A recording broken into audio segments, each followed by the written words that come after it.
(9월 7일) 주일 오전 예배 우리 다 같이 하나님 앞에 드리도록 하겠습니다. 우리 찬송가 563장 다 같이 듣도록 하겠습니다.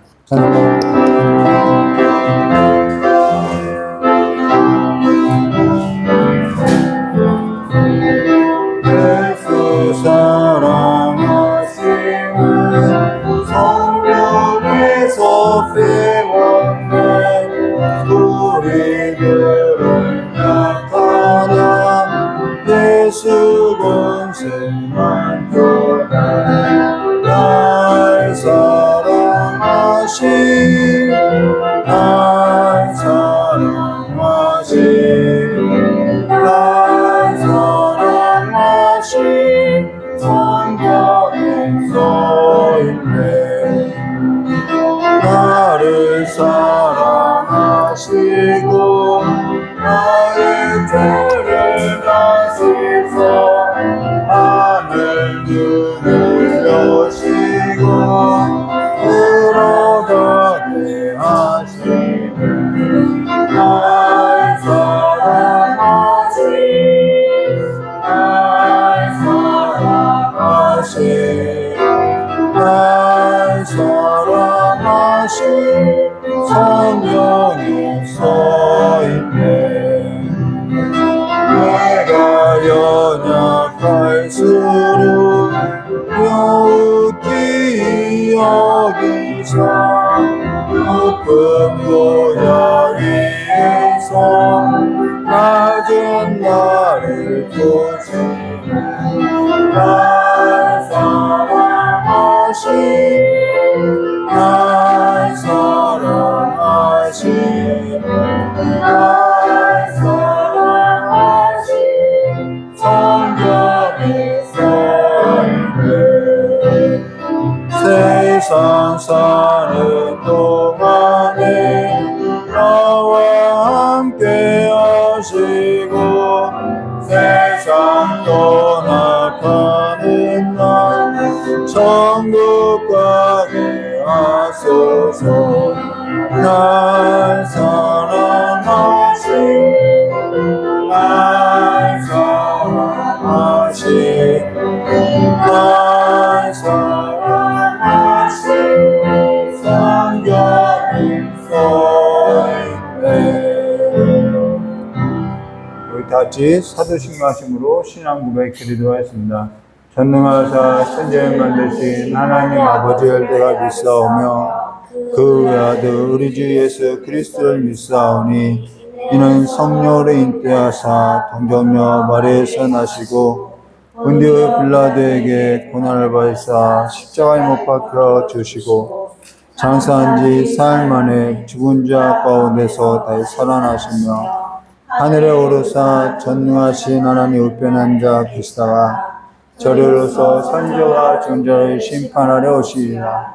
성령을 믿사오며 거룩한 공예와 성도와 새로 뜨는 것과 죄를 사하신 것과 몸이 달 사는 것과 영원히 사는 것을 믿사옵나이다. 아멘.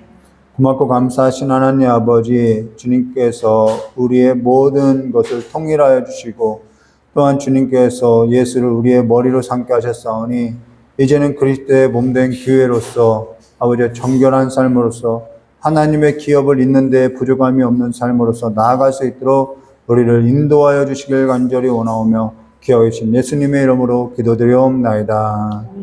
우리 찬송가 235장 다 같이 부르신 후에 우리 박한나 전도사님 대표로 기도해 주시겠습니다.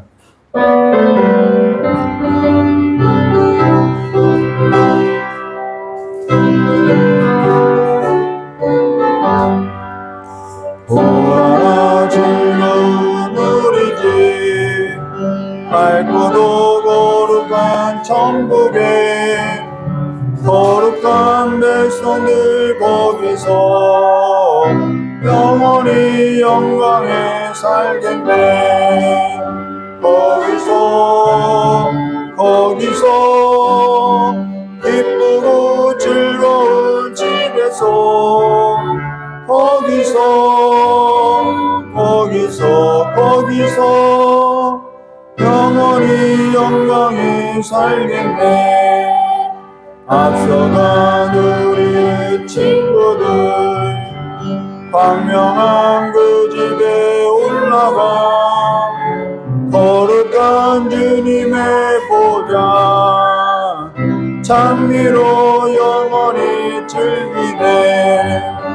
거기서 기쁘고 즐거운 집에서 거기서 찬미로 영원히 즐기네. 우리를 구하신 주님도 거룩한 그 집에 계시니 우리도 이 세상 떠날 때 주님과 영원히 살겠네. 거기서 기쁘고 즐거운 집에서 거기서 주님과 영원히 살겠네. 우리의 일생이 끝나면 영원히 즐거운 곳에서 거룩한 아버지 모시고 기쁘고 즐겁게 살겠네. 거기서 기쁘고 즐거운 집에서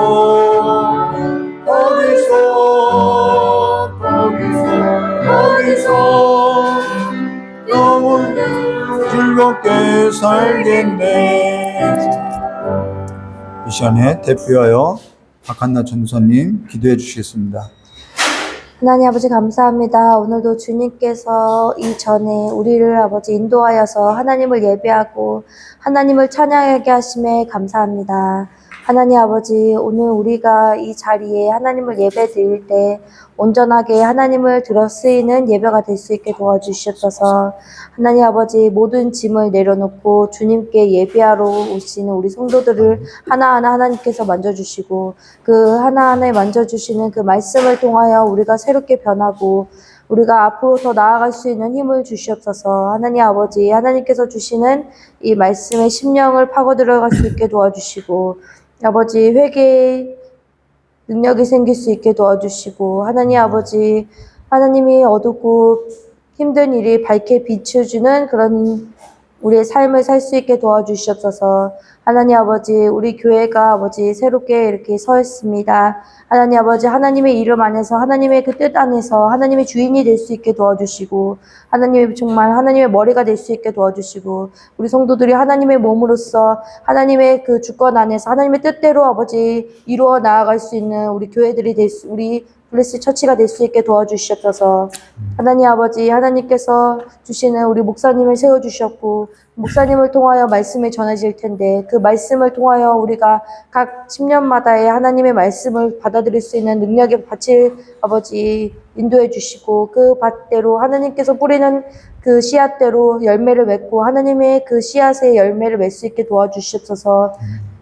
하나님 아버지, 우리 이제 대한민국이 하나님 안에서 다시 한번 쓰임할 수 있게 도와주시고 하나님 아버지, 이 나라가 아버지 정말 어렵고 힘든 세대에서 살고 있습니다. 하나님 아버지, 그 나라를 세우는 대통령과 주권자들과 아버지 그 모든 아버지 우리나라를 이끌어가는 모든 사람들에게 하나님의 능력으로서 하나님의 삶으로서 아버지 앞으로 나아갈 수 있게 도와주시옵소서. 전쟁하고 힘든 나라들도 참 많습니다. 하나님 아버지, 그 전쟁 속에서도 하나님을 잊지 않고 하나님의 끈을 잃지 않고 하나님을 섬기는 사람들이 참 많습니다. 하나님 아버지, 그 섬기는 사람들에게 하나님 더 힘을 주시고 하나님을 더 버리지 않고 하나님을 더 섬기는 그런 사람들이 될 수 있게 도와주시옵소서. 하나님 아버지, 하나님의 그 전쟁을 통하여 하나님 우리가 어떤 거를 바라보고 어떤 거를 아버지 생각해야 되는지 다시 한번 생각할 수 있게 도와주시고,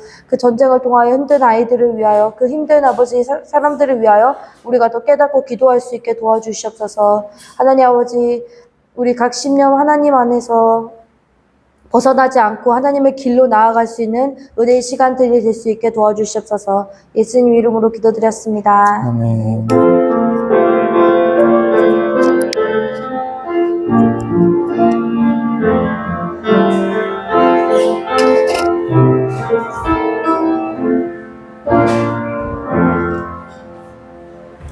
우리 오늘 함께 나눌 하나님 말씀 아가서 1장 9절에서부터 17절까지입니다.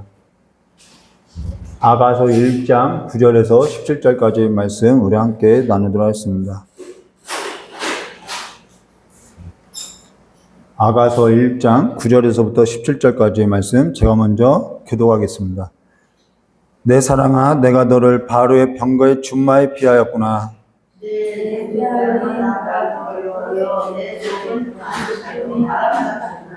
우리가 너를 위하여 금사슬에 은을 박아 만들리라.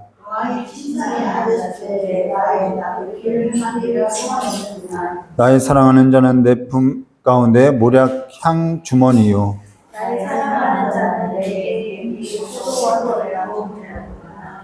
내 사랑아, 너는 어여쁘고 어여쁘다. 내 눈에 비둘기 같구나.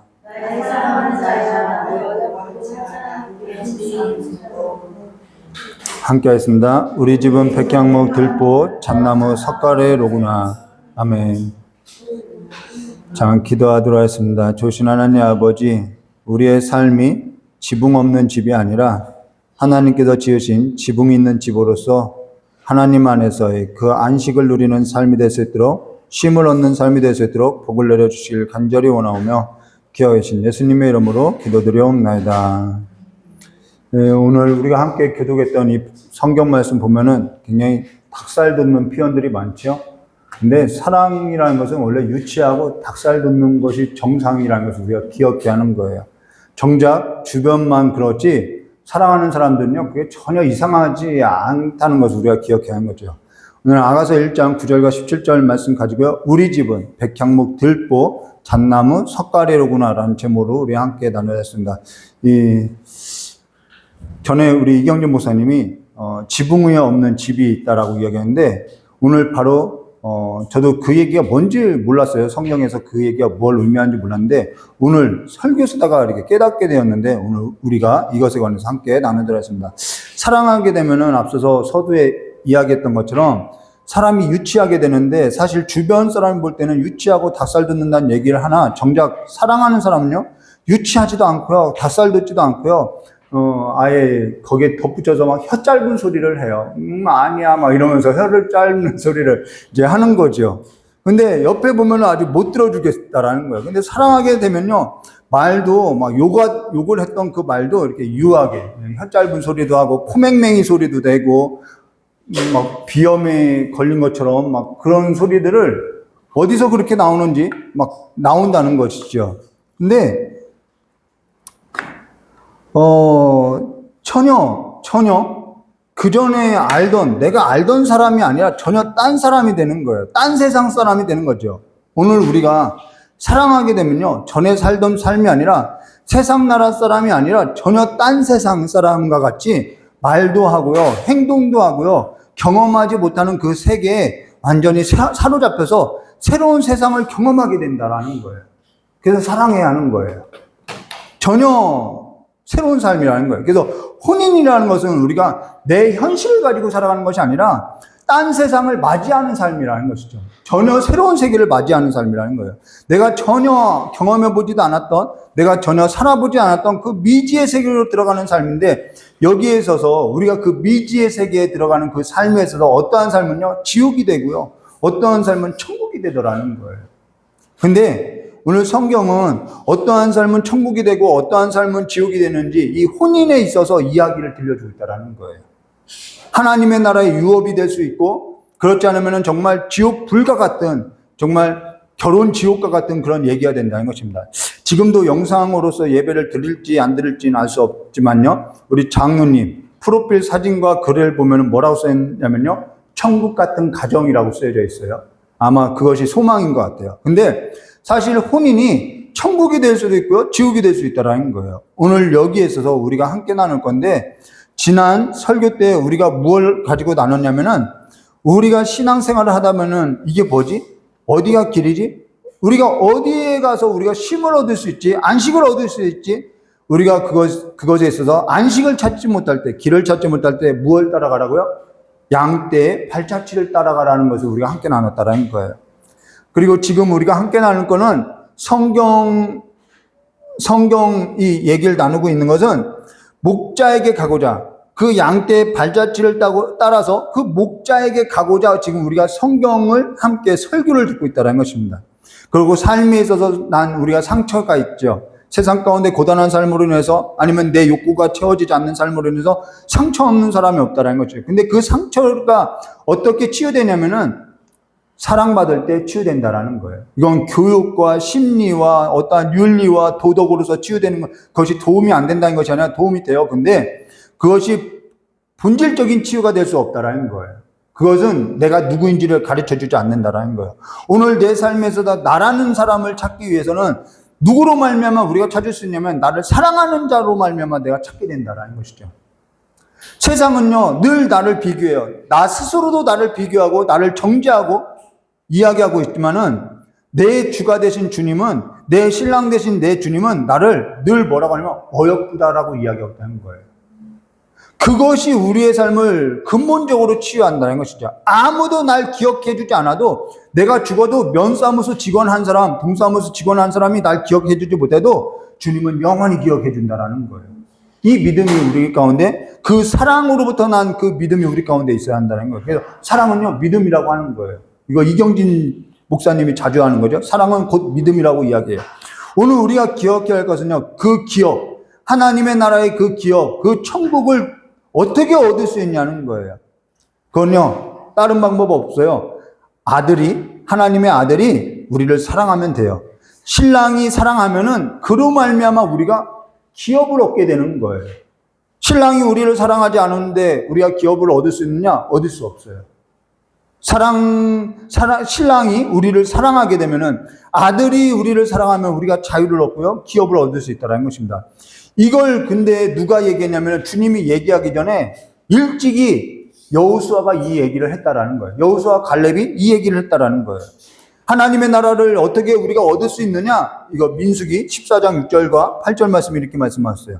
그 땅을 정탐하는 자 곧 눈의 아들 여호수아 여분네 아들 갈렙이 자기들의 옷을 찢고 이스라엘 자손의 온 회중에게 말하여 이르되 우리가 두루다니며 정탐한 땅은 심히 아름다운 땅이라. 다들 이 땅은 아름답지 않다고 하죠. 근데 이들의 눈에는 아름다운 거예요. 딴 세상 사람인 거예요.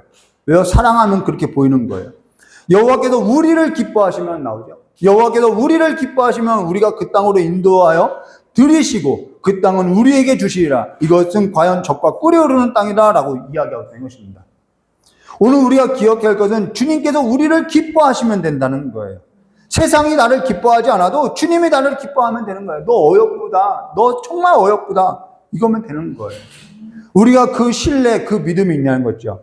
근데 그가 우리를 기뻐해서 성경은 뭐라고 하냐면 스바냐 선지자와 같이 기쁨을 이기지 못하겠다라는 거예요. 주체하지 못하겠다라고 이야기하는 거예요. 견딜 수 없다라는 거예요. 졸지도 않고 주무시지도 않겠다는 거예요. 눈에 넣어도 아깝지 않다고 계속해서 우리를 그렇게 표현하고 있다는 거죠. 근데 우리가 이 믿음이 없는 거예요. 내 믿음을 갖고 살아가는 거 있지 하나님이 우리를 사랑하고 있다는 그 사실에 관한 믿음이 없는 거죠. 그 믿음만 있으면 누가 우리를 대적하리요? 누가 우리를 그 사랑에서 끊으리요? 내가 하나님의 소유인데 내가 그분의 피로 산 그분의 그 안에인데 누가 나를 정죄하리요? 흠을 낼 수 없다는 건 저주할 수 없는 거예요. 그러니까 믿음에서 뭐가 나오냐면요 용기가 나오는 거예요. 그 사랑이 있는 거죠. 자녀도 마찬가지라는 거예요. 우리가 자녀를 막 무엇으로 키울까 막 그럴 필요 없어요.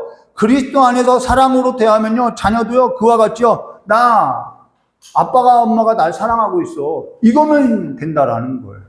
그런 아이들은요 어디 가도 사랑받고 살아요. 근데 에휴 저 못난 것, 찌질한 것, 뭐한 것 이런 말 듣고 자라면요 나는 그런가 봐, 난 그런가 봐 그런 거예요. 그래서 베란다에 문을 열고 몸을 던지는 일들이, 난 성적이 안 나오나 봐, 그러한 일들이 한국에 벌어지고 있는 거죠. 어떤 사람이 믿음에 있어서 용기가 있느냐? 사랑에 있어서 눈먼 자, 하나밖에는 모르는 자.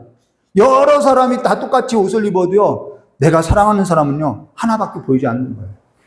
여기에 유치원에 가면요 똑같은 옷, 병아리들의 옷을 똑같이 입고 똑같은 모자를 쓰고 다 있어요. 근데요 내가 사랑하는 내 자녀밖에는 보이지 않는 거예요. 사랑하면요 유일한 것밖에 보이지 않아요. 그러니까 사랑의 속성 가운데 하나가 뭐냐면은 다른 거 없어요. 사랑이라는 그 속성은요 전부 아니면은 전무라는 거예요. 난 그거밖에 모르는 거예요. 절반은 없어요. 이것도 좋고 저것도 좋고 그게 없어요. 사랑하면은 이것도 좋고 저것도 좋았던 그 모든 것을 올인하게 되어 있는 거죠. 밭에 감추어져 있던 그 보화를 발견한 것처럼 발견하게 되는 것이죠. 그걸로 인해서 뭘 얻는 거예요? 하나님의 보화를 얻는 거예요. 그러면 지난 설계에서 우리 9절 말씀, 우리 중요한 말씀인데요. 이 닭살 돋는 이 성경 구절 한 절 한 절 우리가 분석하고 함께 나누도록 하겠습니다. 9절 말씀 보겠습니다. 내 사랑아, 내가 너를 바로의 병거에 준마에 비웠구나. 왜 하필 말일까? 우리는 그런 생각하죠. 여기 내 사랑아 라는 것은 남자가 여자를 굉장히 사랑할 때 부르는 호칭이 내 사랑아 라는 단어라는 거예요. 사실 혼인관계에 있어서, 우리가 사랑과의 관계에 있어서 호칭만 잘해도요 지옥이 되는 일은 거의 8, 90%는 줄어들 거예요. 교회 안에서도 호칭이 있죠. 그리스도의 몸 안에서 주어진 호칭이 있죠. 전에도 사역을 할 때 언급했던 적이 있어요. 야, 누구야? 뭐 이런 얘기를 교회 안에서는 삼가해야 하는 거예요. 가정에서도 삼가해야 하는 거예요.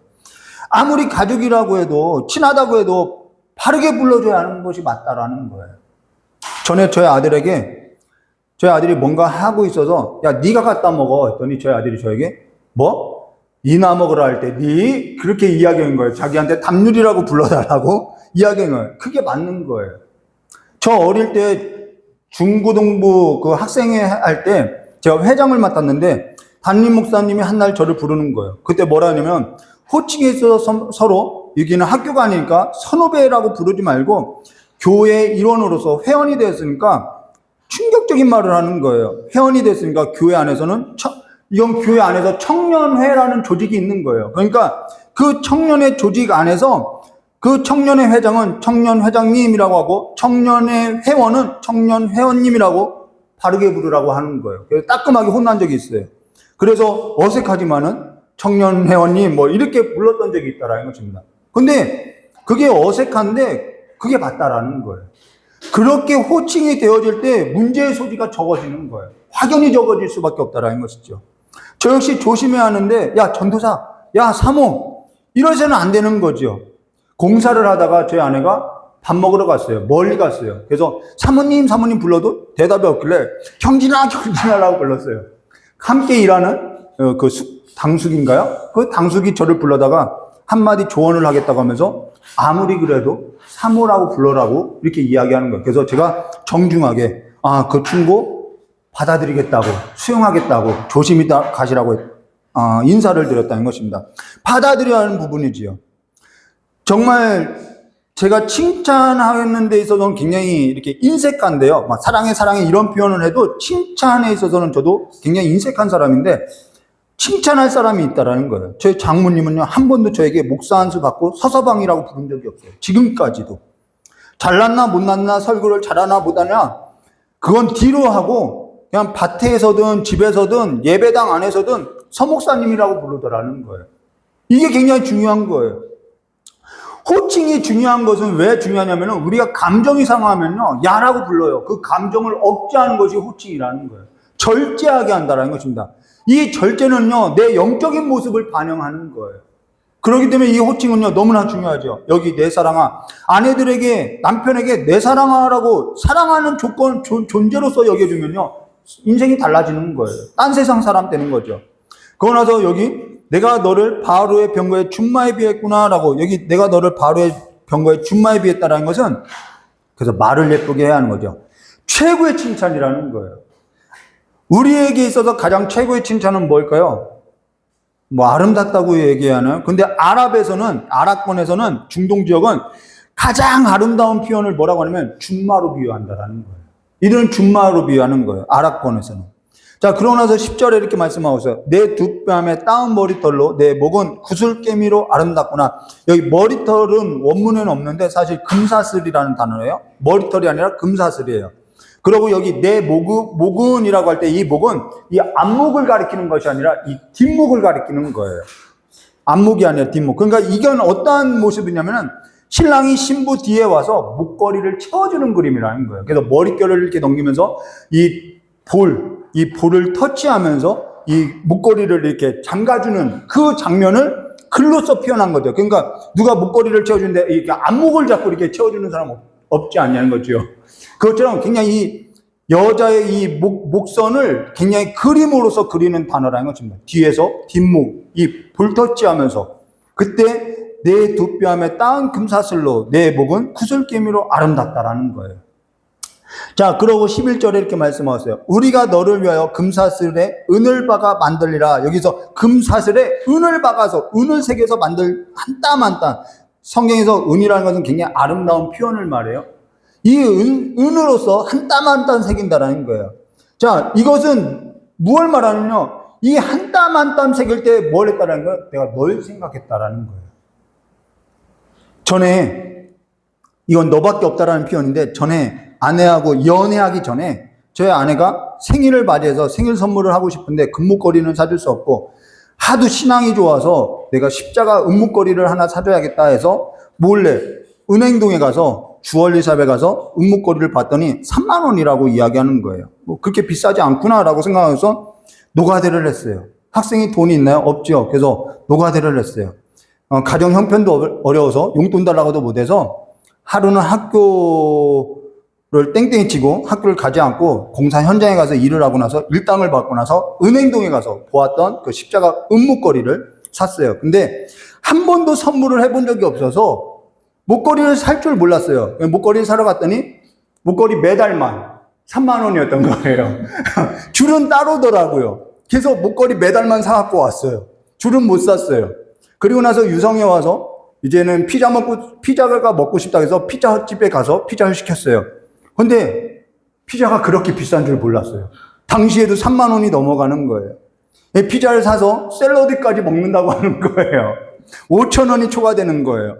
그래서 저는 막 노심초사한 거죠. 그래서 옆에 우연히 형이 와가지고 함께 버스 타고 시골로 가자 해서 우연히 형이 와서 그 형한테 5천 원을 꿔서 그 피자 값도 냈어요. 근데 뭘 얘기하려냐면요. 줄도 없는 목걸이를 줬어요. 피자 먹는 동안에 돈이 초과되어서 걱정하면서 이걸 내가 돈을 꿔야 하나 말아야 하나 하면서 뭐 지불하지도 못했는데 그 모든 일을 누구를 생각하고 있었냐면 내가 좋아하는 사람을 생각하고 있다는 거예요. 이 은을 새겼다는 단어가 바로 그 얘기라는 거예요. 근데 오늘 우리가 반드시 기억해야 할 것이 뭐냐면 전부 하나님이 어떠한 행동을 하면 우리를 생각하고 한다는 거예요.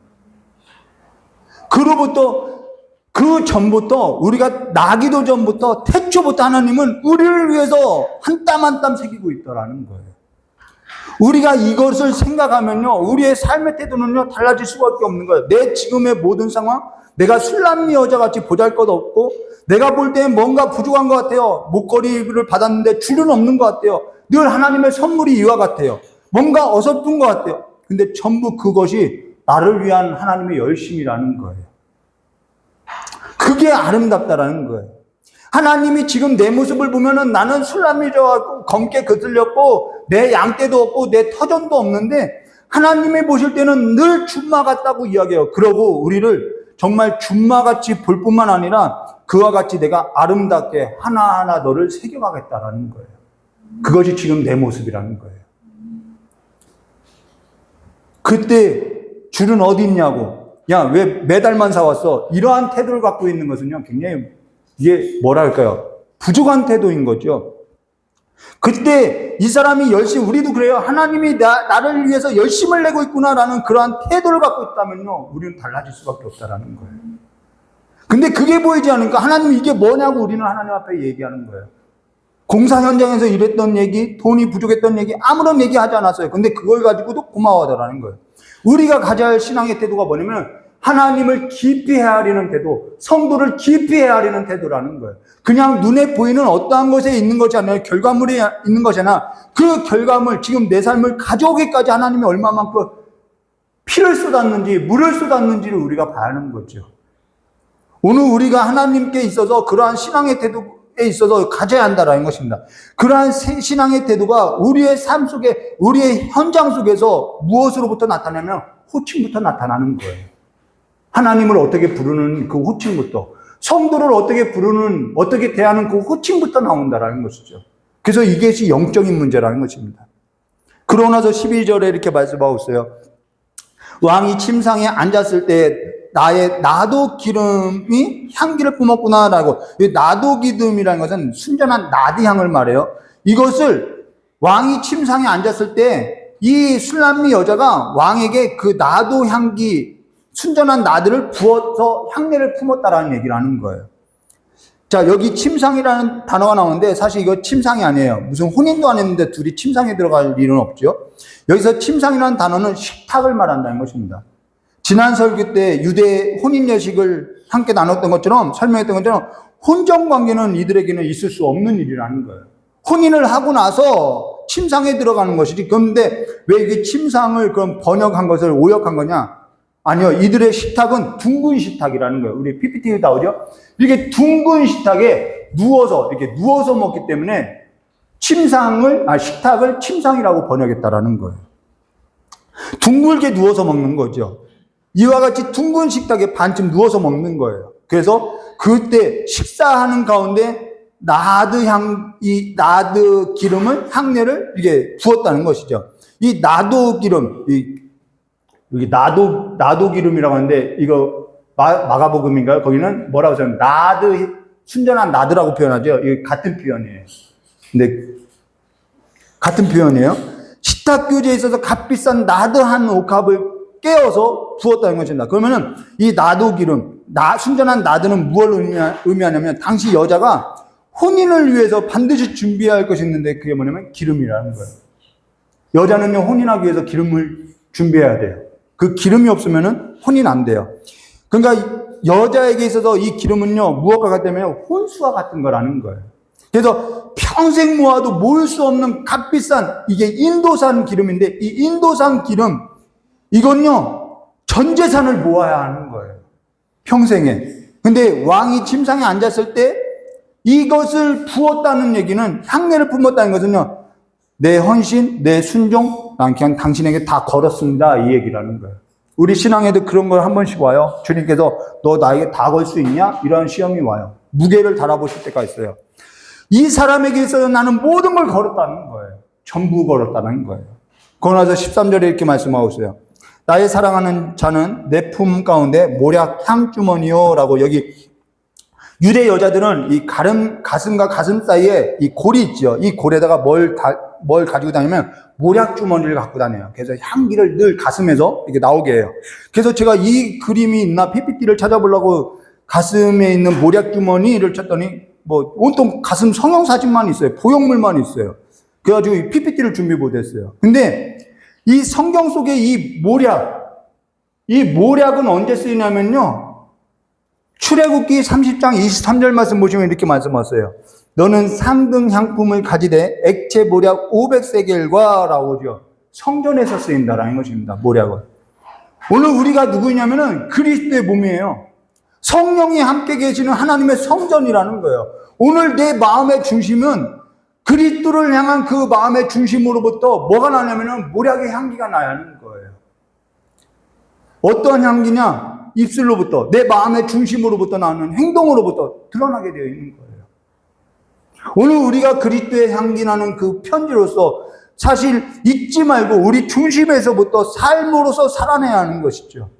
그리고 다른 하나는요, 처녀가 정결하고자 할 때, 순결이에요. 순결. 순결하고자 할 때 이 모략을 써요. 에스라서, PPT 준비 안 됐는데요. 에스라서 2장 12절 말씀 보시면은 에스더죠. 에스더가 왕 앞에 설 때 정결케 하기 위해서 이 모략으로서 몸을 닦는다라는 거예요. 그러고 나서 시편 45편 8절 말씀 보시면은 왕의 옷에 모략을 뿌려요. 왕의 모든 옷은 모략과 침향과 육개의 향기가 있으며 상하궁에서 나오는 현악은 왕을 즐겁게 하는데, 왕이 입는 옷에 모략을 써요. 그러니까 왕과 왕비 아내에게만 쓰는 것이 모략이라는 것입니다. 이 관계, 이 둘의 아름다운 관계를 표현한 이 순결을 뜻하는 것이 모략이라는 거예요, 성경에서. 그러니까 이러한 관계에 서 있으면은요, 이것이 천국이지 지옥이겠냐는 거예요. 이게 천국이라는 거예요. 그러고 나서 14절에 나의 사랑하는 자는 내게 엔게디 포도원의 고멜과 송이로다. 여기 포도원의 고멜과 송이로다 나왔는데, 이 요단이죠. 이 요단의 이 서쪽의 엔게디 부분, 여기는 다 광야인데, 이 엔게디 부분만 유일하게 기적이라고 부를 만큼 엔게디 계곡 있죠.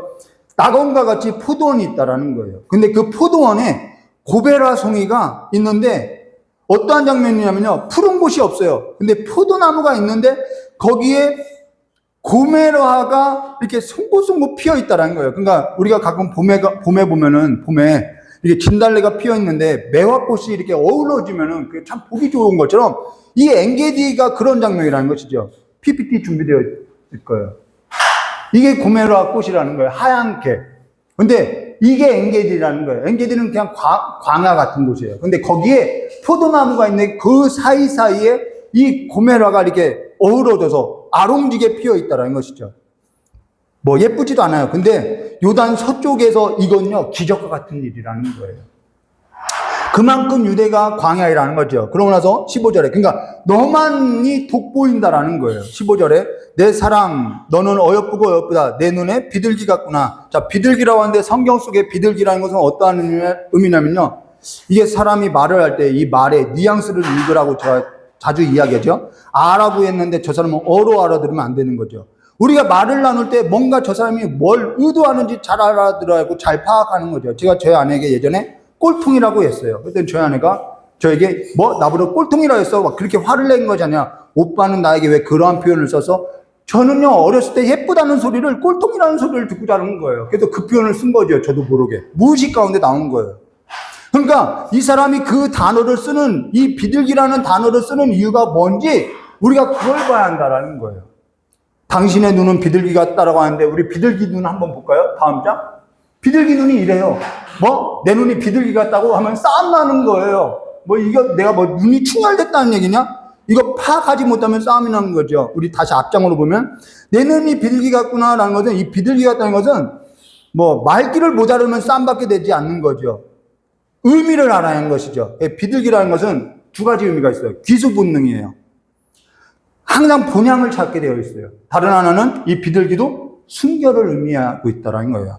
마태복음 10장 16절에 보라 내가 너희를 보냄이 양을 이리 가운데 보낸 것 같더라. 우리의 삶이 그렇죠. 그러므로 너희는 뱀같이 지혜롭고 비둘기같이 순결하라는 거예요. 비둘기는요 다른 짝을 절대 찾지 않아요. 순결해요. 일부 종사예요. 전부 걸고요, 전부 헌신하고요, 평생 짝이 죽어도요 다른 짝을 찾지 않아요. 평생 한 짝만 데리고 살아가요. 일부 종사예요. 여기 아내 될 여자도 남편 될 자 외에는 없어요.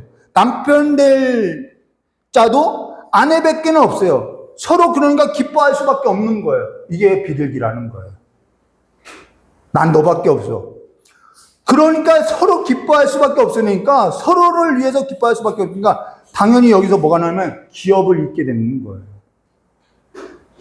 오늘 그리스도와 교회의 관계가, 그리스도와 성도의 관계가, 여러분 다윗 있죠. 다윗과 사울의 딸 미갈이 있죠. 미갈이 다윗을 업신여기니까요 동침하지를 않아요. 기업을 주지 않아요. 우리가 이 교회와 그리스도와 성도와의 이 관계가 다윗과 미갈 같아서는 안 되는 거예요. 성도 간의 이러한 관계를 업신여기고 이러한 관계에 있으면은 무슨 그게 하나님의 나라가 이루어질 수 있냐는 거예요. 요즘 성경을 묵상하다가 이걸 깨닫게 된 거예요. 다윗과 그 미갈. 그리스도와 그리스도의 몸된 교회가 이러한 관계도 될 수 있겠구나라고 깨닫게 됐다라는 것이죠. 그러고 나서 우리 16절 말씀 볼까요? 나의 사랑하는 자야, 너는 어여쁘고 화창하다. 우리의 침상은 푸르고 우리의 집은 백향목, 들보, 잣나무, 석가래 같구나. 여기 오늘 설교 제목과도 같은데요. 여기 우리 집은 노래하는 거예요. 너와 나와의 관계 가운데서 우리 집은, 우리가 함께 있는 이 집은 백향목, 들보, 잣나무, 석가래 같구나 라고 표현하고 있는 것입니다. 이 들보하고 석가래가 뭐냐면요, 이 이제 벽이 있죠. 이 벽을 이렇게 세우죠. 이 쭉 지나가는 것이 들보예요. 석가래는 뭐냐면은 위에서 봐야 하나요? 이게 위에서 이렇게 지붕을 보면은 가운데 들보가 이렇게 지나가죠. 그 다음 석가래는 여기 이렇게 살을 대는 것이 석가래라는 거예요. 이렇게 들보에다가 살을 이렇게 하나하나 대는 것이 석가래라는 거예요. 그리고 나서 이 위에다가 뭘 덮으죠? 감람나무 잎이나 잎사귀를 이렇게 덮는 거죠. 그래서 지붕이 만들어지는 거죠. 이 우리 집 백향목, 들보, 잣나무의 석가래구나라는 것은, 이 들보는 뭘 의미하냐면 확실하게 받쳐주는 역할을 들보라고 하고요. 석가래는 뭐냐면 그 사이사이를 받쳐주는 역할을 하는 것이 석가래라는 거예요. 이게 뭐냐면 균형이 잡혔다라는 거예요. 균형이 잡혔다는 거예요. 바람이 불어도 비가 와도 뜨거운 볕이 있어도 너와 나의 관계에 있어서는 균형이 잡혔기 때문에 그늘졌구나, 안식이 되었구나라는 거예요. 이 균형이 잡힌 삶을 말하는 거예요. 균형이 잡힌 심의를 말하는 거예요. 이게 안식이라는 거예요. 지금 오늘 우리가 살아가는 삶이 이와 같다면요, 우리 집은요 백향목, 들보, 잣나무, 석가래 같다라는 거예요. 이게 하나님의 나라라는 것이죠. 하나님의 나라가 입이 이루어졌다는 거예요. 집에 들어가면 안식이 없어요. 쉼이 없어요. 그게 무슨 하나님의 나라가 될 수 있냐는 거예요. 그게 아니라고 한다면 우리 집은요, 지붕이 없는 집, 바람 불면요, 바람 다 들어오고, 먼지바람 다 들어오고요. 이 광야에서는 흙먼지밖에 안 날려요. 비가 오면요, 비 다 들어오죠. 곰팡이 피죠. 뜨거운 볕 오면요, 뜨거워서 못 살죠. 그 모든 것을, 이 지붕이 없으면요, 그 모든 것을 누가 겪어야죠? 내가 겪어야 하는 거예요. 그러니까 삶이 어떻게 하죠? 피곤하죠. 고단하죠. 지옥과 같다는 얘기 나오죠. 평안이 없죠. 그리스도와의 관계, 오늘 교회와 가정 안에서 내 삶 속에 하나님의 나라가 이루어지고 있는지, 정말 하나님 앞에, 이러한 하나님 앞에 드려지는 정말 호칭과 칭송의 노래가 있는지, 찬미가 있는지, 우리 가슴 속에는 모략 주머니를 품고 살아가는 삶, 우리 삶에는 첨부되어드리는 순전한 나드와 같은 삶, 거기로부터 난 우리의 입술이 가득 찬 찬미와 그러한 노래로서 우리의 집이 어울러져서 이 집이 엔게디 포도원의 그 고메라 송이와 같이 기적을 이루는 하나님의 나라의 기업인지 보라는 거예요. 거기에 기적이 있는 것이지 이 지붕 없는 곳에 무슨 기적이 있냐는 거예요. 정말 지붕이 없으면 정말 비바람 다 맞고도 살아가는 것이 기적인 것이죠. 이런 삶이 없이, 이러한 고백이 없이 무슨 하나님의 나라를 생각하는 것이죠. 주께서 우리를 기뻐하시면 오늘 우리가 그의 나라에 들어가는 삶에서 기업이 된다는 것입니다. 주를 향한 우리의 가슴이 확실하고 이러한 잔잔한 하나님을 향한 그 어우러진 우리의 선한 모습들이 우리의 신앙으로서 말과 행실로 나타날 때 하나님의 나라가 멀지 않다는 것입니다. 그 나라가 저와 여러분의 삶에 있어서 이루어지기를 주님의 이름으로 축원합니다. 그래서 사랑은요, 힘쓰는 것이고요. 사랑은 노력해야 하는 거고요. 사랑은요, 다듬어져야 하는 것입니다. 그 사랑의 길로 나아가는 지름길은 없어요. 그 길로 걸어가시기를 주님의 이름으로 축원합니다. 다 같이 기도하도록 하겠습니다.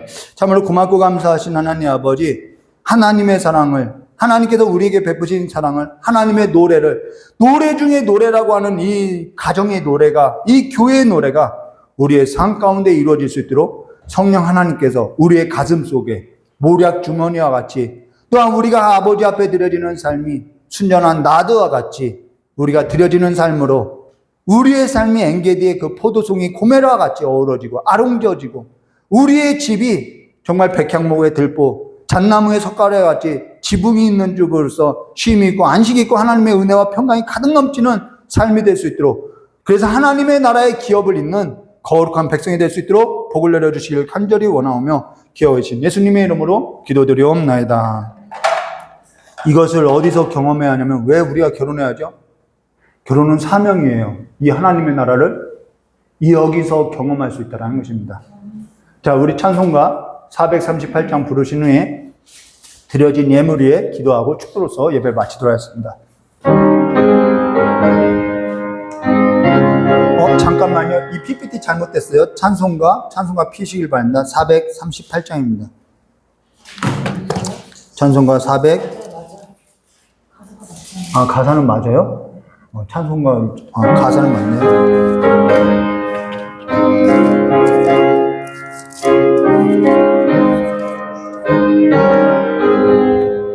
내 영혼이 은총 입어 주 안되지 얻고 보니 슬픔 많은 이 세상도 천국으로 가도다. 할렐루야 찬양하세. 내 모든 죄 사함받고 주 예수와 동행하니 그 어디나 하늘나라 주의 얼굴 뵙기 전에 멀리 뵈던 하늘나라 내 맘속에 이뤄지니 날로 가깝도다. 할렐루야 찬양하세. 내 모든 죄 사함받고 주 예수와 동행하니 그 어디나 하늘나라 높은 산이 거친 들이 조막이나 큰 거리나 모신 곳이 그 어디나 하늘나라 할렐루야 찬양하세.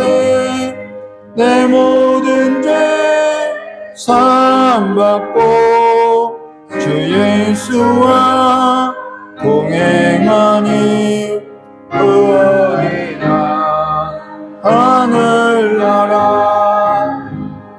우리 시간에 드려진 예물 위에 기도하고 축도로서 예배를 마칠 건데요. 우리 광고 있습니다. 오늘 예배 후에 공동회의며 재정보고가 있습니다. 그리고 10월 대신방을 위해서 여러분 꼭 기도해 주시고요. 1대1 양육을 시작했습니다. 그 1대1 양육 시작한 그 성도가 그리스도의 그 장성한 분량에 이르도록 우리 함께 기도해 주시고요. 이 기회를 위해서 이제 막 태동한 이 기회를 위해서 여러분 각자 여러분의 기도도 하시지만은 이 기회를 위해서 꼭 반드시 기도해 주시길 바랍니다. 이 시간 드려진 예물 위에 우리 기도하고 축도로서 예배 마치도록 하겠습니다. 감사합니다. 참으로 좋으신 하나님 아버지, 오늘도 주님의 말씀을 듣고 다시 한번 우리의 삶 가운데 하나님의 말씀을 모략 주머니를 새기고 살아가는 삶과 같이 살고자 하오니 우리의 삶이 더 이상 아버지와 악취가 나는 삶이 아니라 그리스도의 향내가 나는 삶이 될 수 있도록, 그래서 주님께서 우리에게 허락하신 그 일덕 가운데서도 아름다운 덕이 선포되어지는 삶이 될 수 있도록 주님께 복을 내려주셔서 그 일터가 더욱더 아버지여 3년 안에 하나님께서 약속하신 그 언약의 말씀과 같이 3년 안에 하나님의 그 풍성한 기업으로서 아버지여 부응할 수 있도록 주님께서 역사해 주셨고, 우리가 하나님 앞에 서는 그 삶으로서 귀하게 쓰임받을 때마다, 우리가 하나님 앞에 기쁨을 입을 때마다 하나님께서 우리의 삶 가운데 넉넉함이, 하나님의 부여하심이 무엇인지 경험하고 하나님 앞에 즐거이 헌신한 삶이 될 수 있도록 복을 내려주실 간절히 원하고 합니다. 우리의 삶도 또한 우리가 아버지 앞에 드리는 이 예물도 모든 것이 다 주께로 와서 주께 고백하는 심령으로서 아버지 앞에 드리오니 아버지의 나라를 이루는 일에 있어서 귀하게 쓰임받을 수 있도록 우리를 다듬어 주시고, 재정을 쓰는 모든 일에도 하나님께서 손대어서 다듬어 주셨고 모든 치료를 지켜주시길 간절히 원하고 합니다. 말씀을 들고 나가고자 살아가는 그 삶의 터 위에도 주님이 우리를 사랑하여 주시었고 기뻐하여 주시었고 우리를 기억하여 주시길 간절히 원하오며 깨어계신 예수님의 이름으로 축복하며 기도드리옵나이다. 이제는 우리 주 예수 그리스도의 사랑과 하나님 아버지의 넓고 풍성하신 은혜와 성령 하나님의 내주감화 감동 교통하심의 역사가 오늘 아버지의 말씀을 듣고 다시 한번 하나님의 나라의 그 기업을 잇는 삶으로서 하나님의 백성으로서 살고자 머리 숙인 우리 귀한 성도들의 모든 머리 위에와 또한 복음을 들고 나간 모든 선교지 위에 앞으로 이 교회에 들고 나갈 모든 성도들 위해 영원히 함께 있을지어다. 아멘.